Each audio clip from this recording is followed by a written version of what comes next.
Et frères et sœurs, comme je vous l'ai dit au début de la messe, les deux figures de saint François d'Assise, né en 1182 à peu près, et de saint Bonaventure, né 40 ans plus tard, sont deux figures franciscaines vénérées comme telles, mais on ne peut pas dire que ce soit des frères jumeaux. En effet, saint François a voulu susciter, il est le fondateur dans ce sens-là, il a voulu susciter une sorte de famille religieuse pour laquelle il ne voulait aucune règle, aucune norme, aucune constitution. À tel point que, vers la fin de sa vie, quand l'un des frères a voulu essayer de rédiger des constitutions, François a pris la mouche, il a fait un geste de colère, il a pris les papiers, il les a jetés au feu. C'était prophétique, c'est-à-dire il ne voulait absolument pas qu'il y ait de règles de vie. Donc, j'allais dire, Saint François, c'est une vocation anti-régulière. Je ne dirais pas irrégulière, mais anti-régulière. Donc, il ne voulait pas.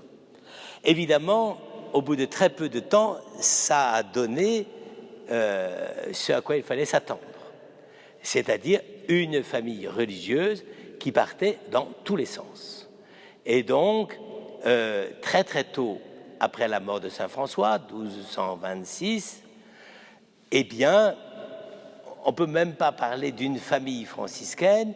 Il y a une bénédiction du pape. À cette époque-là, ça arrivait, et c'est tout. Et évidemment, les franciscains commençaient à se disperser, si je puis dire, un peu chacun selon sa sensibilité, chacun selon les affinités qu'il y avait entre les frères. Et comme c'était une vie qui n'était pas du tout normée, c'était une vie itinérante, n'est-ce pas? Eh bien, il était très très difficile de pouvoir assurer une sorte de continuité de l'esprit de saint François.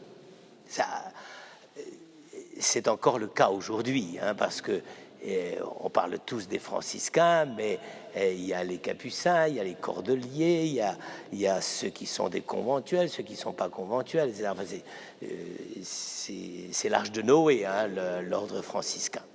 Et donc, évidemment que dans une situation comme celle-là, on est quand même au Moyen-Âge, et il faut quand même un certain nombre de repères.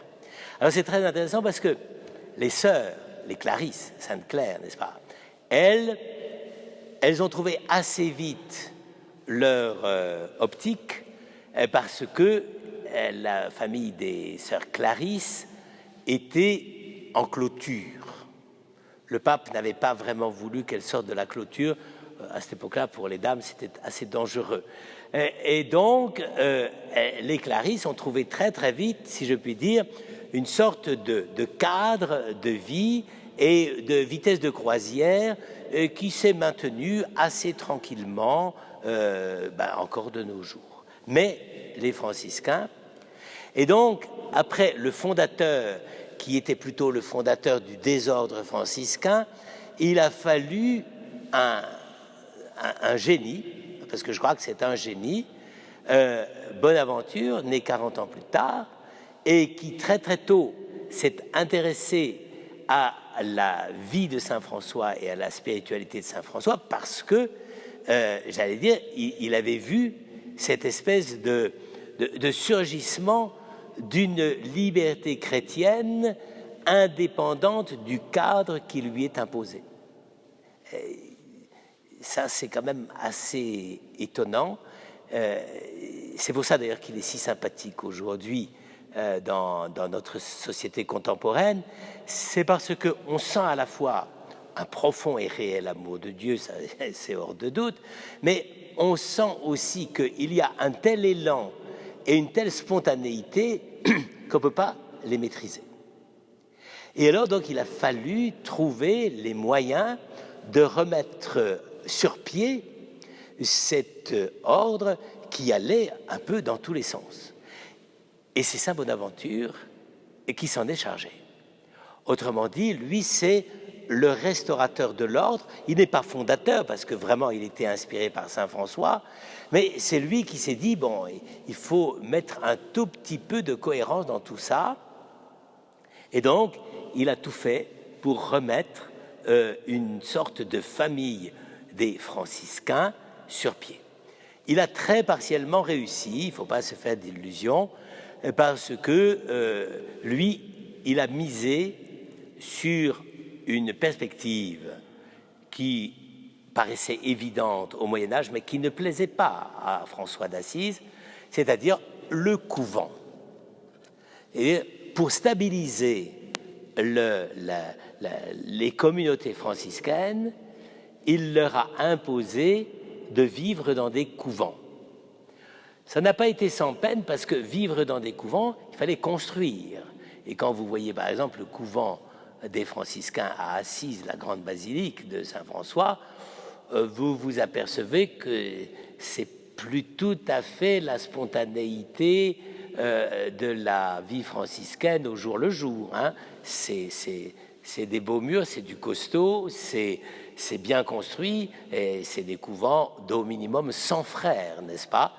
Donc, j'allais dire, et précisément, c'est là où saint Bonaventure a quand même été assez habile, parce qu'il a, sur ce sujet-là, un peu imité les dominicains.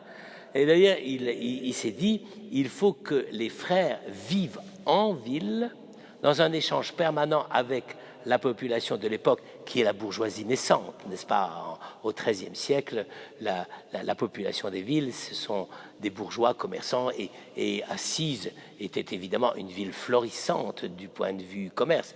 D'ailleurs, la famille de Saint-François, son père, était un redoutable marchand drapier qui devait compter les pièces de monnaie jusqu'à la dernière.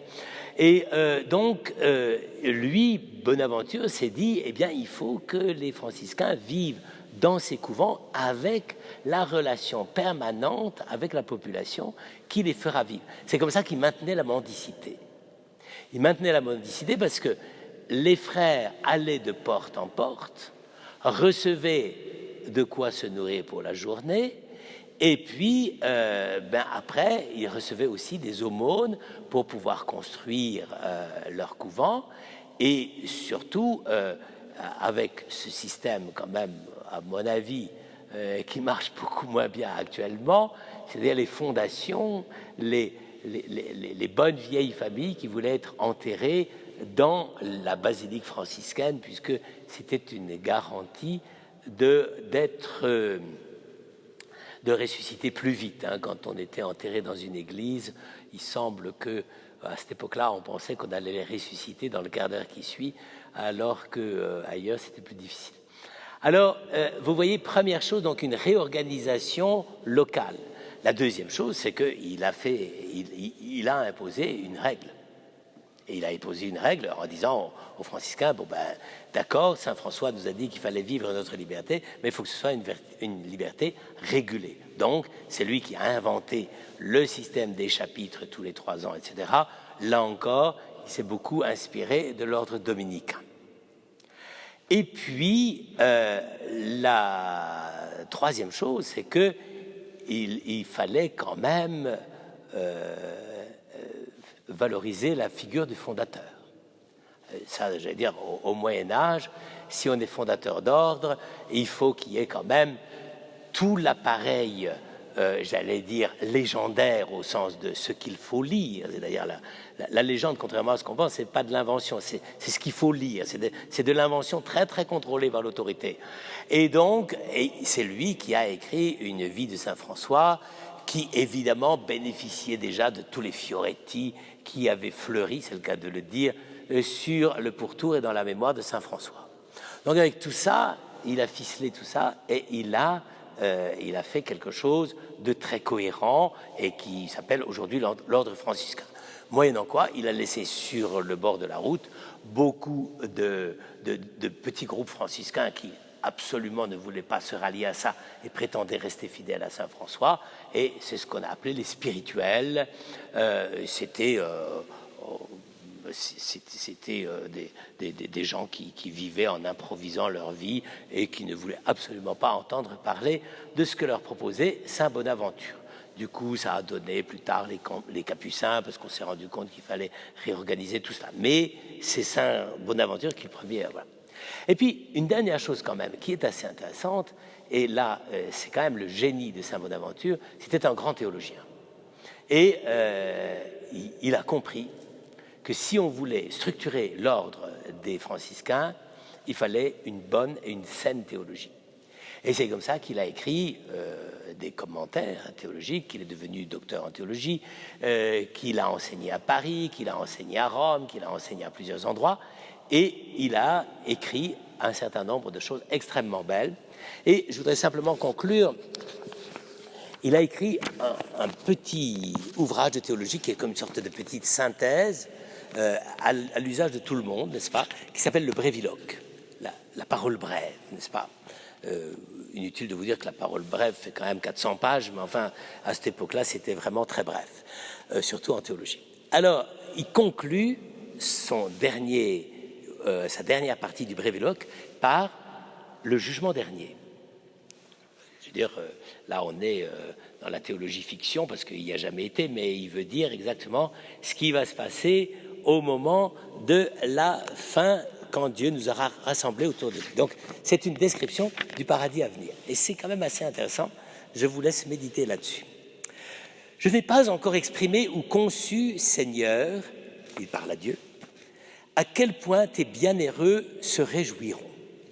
Donc, le dernier mot de son ouvrage de théologie, c'est sur la joie. Vous voyez que c'est quand même assez intéressant parce que la plupart du temps, quand on pense jugement dernier, c'est sur faire peur en disant « vous allez voir ce que vous allez voir et vous allez devoir rendre compte de tout ce qui vous est arrivé, vous allez être malheureux comme des cailloux ». Non, ici, je n'ai pas encore dit toute la joie qui sera dans le cœur des bienheureux. Bien sûr, ils se réjouiront autant qu'ils aimeront. Ils aimeront autant qu'ils connaîtront. Mais encore, à quel degré pourront-ils te connaître et t'aimer? C'est extraordinaire, c'est du Saint-Augustin, revu et corrigé dans les années 1270, n'est-ce pas? C'est-à-dire que tout s'enchaîne, n'est-ce pas? D'où vient la joie? Elle vient d'aimer. D'où vient l'amour? Il vient de connaître. C'est toute la synthèse augustinienne. En cette vie, certes, l'œil n'a pas vu, l'oreille n'a pas entendu, et le cœur humain n'a jamais soupçonné à quel point ils te connaîtront et t'aimeront en l'autre vie. Nous sommes dans l'attente d'un bonheur que nous ne soupçonnons pas. C'est pour ça que je me méfie toujours des gens qui veulent nous raconter ce qu'on fera là-haut. Je pense qu'ils se trompent, parce que précisément, Saint Bonaventure veut dire qu'il y aura un vrai bonheur, mais il faut en parler avec toute la modération et la prudence voulue. Je t'en supplie, mon Dieu, que je te connaisse, que je t'aime, pour que je me réjouisse en toi. Et si ce n'est pas pleinement possible en cette vie, que du moins je progresse chaque jour jusqu'à l'instant où viendra cette plénitude.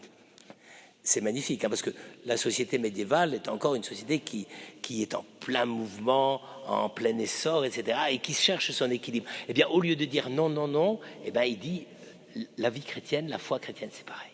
On est sans cesse en mouvement, sans cesse dépassé par l'attente et le désir d'aimer qui est le nôtre. Ici-bas, que ta connaissance se développe en moi et que là-haut, elle s'épanouisse. Que ton amour ici-bas s'accroisse et que là-haut, il arrive à sa plénitude. Que ma joie ici-bas soit grande en espérance et que là-haut, elle soit plénière en réalité, Seigneur. Par ton Fils, tu nous commandes, ou plutôt à qui tu nous conseilles de demander et tu nous promets de recevoir. Et le Fils qui nous commande, non, c'est pas qui nous commande, tu nous conseilles de lui demander. Voilà un respect de la liberté chrétienne qui reste encore d'actualité aujourd'hui.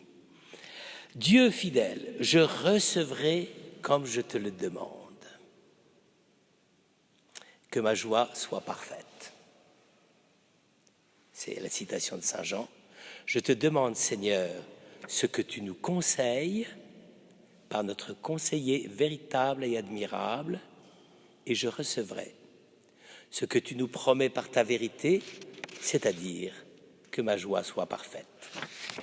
En attendant, mon esprit méditera, ma langue parlera, mon cœur aimera ce bonheur, ma bouche l'exprimera, mon âme sera affamée, ma chair assoiffée, toute ma substance éprise de désir, jusqu'au moment où j'entrerai dans la joie de mon Seigneur, le Dieu Trinité et un, qui est béni dans les siècles des siècles. Et bien voilà quelque chose qui nous présente le jugement dernier et ce qu'on appelle les fins dernières, autrement que sur le mode de la terreur auquel nous sommes habitués.